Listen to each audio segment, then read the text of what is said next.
really wanted to do at the start is deliver on great player fantasy. And as we started diving, we had two emerging player fantasies that were awesome, the Shinobi and the Samurai. What we didn't want is try to dilute them into one fantasy. We really wanted to explore both sides. So that's something where we said, well, we need two characters.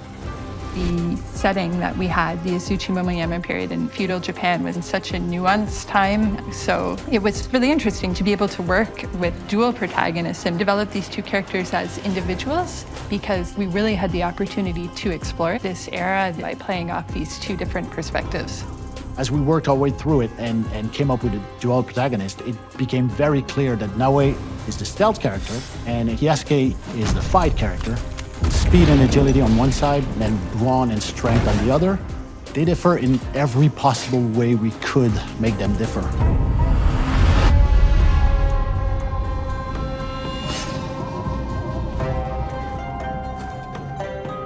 Our shinobi, Naoe, is the imagined daughter of a legendary Egan shinobi, Fujibayashi Nagato. And up until this point, she's actually been quite protected from a lot of the horrors of war that have been going on in other parts of Japan. So this is going to be her first real taste of what lies beyond, and it has a profound impact on her. I wanted to have the stealth as a core pillar in Assassin's Creed Shadows. Player will recognize the classic Assassin's Creed experience in Naoe, but we're adding a lot of things that make her super unique, so she's the best assassin ever. We wanted Naoe to be extremely fast, efficient, acrobatic. We've worked a lot to make sure that she has the coolest, most spectacular parkour we could give her. She can squeeze in tight corners. She can go prone, meaning that the character can go underbelly and just crawl around in the dirt and disappear from view.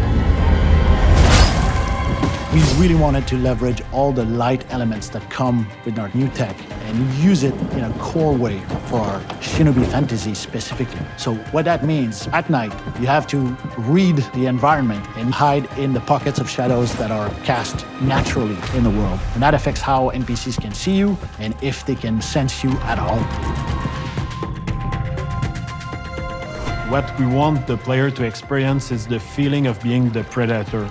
So you feel like a ninja, you can break light, you can vanish into the shadows, and you're flipping on roof with the physics-based grappling hook, so the stealth is more rich than ever, and you really feel that she's like a blade in the shadows. Yasuke is our first historical protagonist in Assassin's Creed. What we know about Yasuke historically is just a bit, but it was enough to get the team really excited about the opportunity to work with him as a character.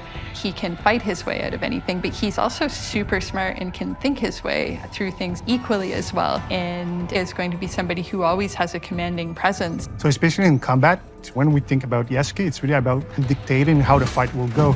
And to do so, we created a mechanic called the posture attack.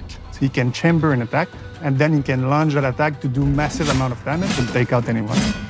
Yasuke is very, very strong. He can barge through reinforced doors. He can lift heavy objects that Naoe can't. But that means that he's somewhat slowed down compared to Naoe. That hurts. On the ground, that's where he shines.